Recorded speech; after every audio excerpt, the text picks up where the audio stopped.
Salut à toutes et à tous, c'est toujours un immense plaisir de vous retrouver dans ce nouveau numéro de la revue Week-end des Lions consacré aux performances des internationaux sénégalais sur la scène européenne. On débute cette revue par l'Angleterre où rien n'arrête Sadio Mané en ce début de saison. Élu homme du match lors de la Super Coupe d'Europe contre les Blues de Chelsea à Istanbul mercredi dernier, Mané s'était illustré de fort belle manière par un doublé et a été l'un des grands artisans du nouveau sacre européen de Liverpool. Titularisé ce samedi lors du déplacement de Liverpool sur la pelouse du St Mary's Stadium pour y affronter Southampton pour le compte de la deuxième journée de Premier League, Super Mané a encore fait parler la poudre. En effet, l'international sénégalais a très vite mis les Reds sur les bons rails avec cette somptueuse frappe à l'entrée de la surface de réparation qui ne laisse aucune chance au portier de Southampton. À la 71e minute de jeu, sa passe lumineuse permet à Roberto Firmino de corser l'addition. Score final 2-1 en faveur des champions d'Europe en titre. En 2 matchs discutés avec Liverpool cette saison, Sadio Mané a déjà planté 2 buts et délivré une passe décisive. Sur un état de forme époustouflant depuis son retour de la CAN 2019, il a été également élu homme du match lors de ses 2 dernières sorties avec les Reds. Quant à Cheikhou Kouyaté, il a assisté depuis le banc de touche à la défaite des Eagles de Crystal Palace 1-0 sur la pelouse du promu Sheffield United.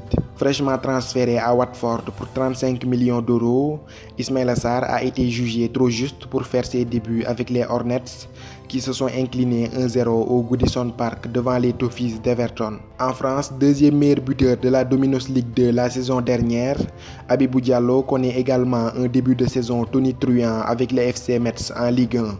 Après avoir ouvert son compteur but dès ses débuts face au Racing Club de Strasbourg, Diallo s'est offert un doublé lors de la large victoire du FC Metz 3-0 à domicile devant l'AS Monaco de Keita Baldé.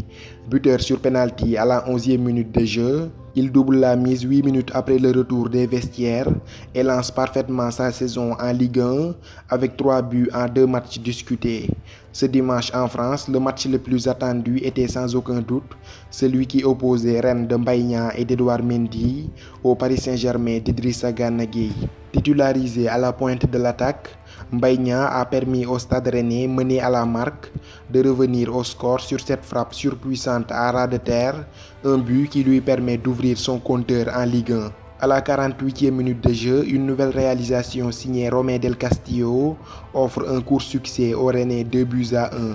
Jugés physiquement trop courts pour faire leur début sous leur nouvelle couleur, Edouard Mendy et Idrissa Gana Gueye n'ont pas participé à ce match.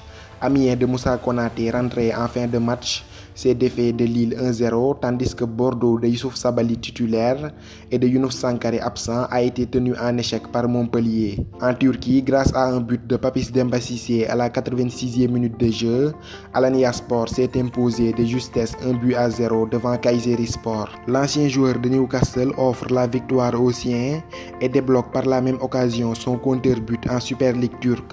Quant à Mbaye Diagne et Galatasaray, ils ont connu une entame cauchemardesque avec un revers 2-0 sur la pelouse du promu Denizlispor.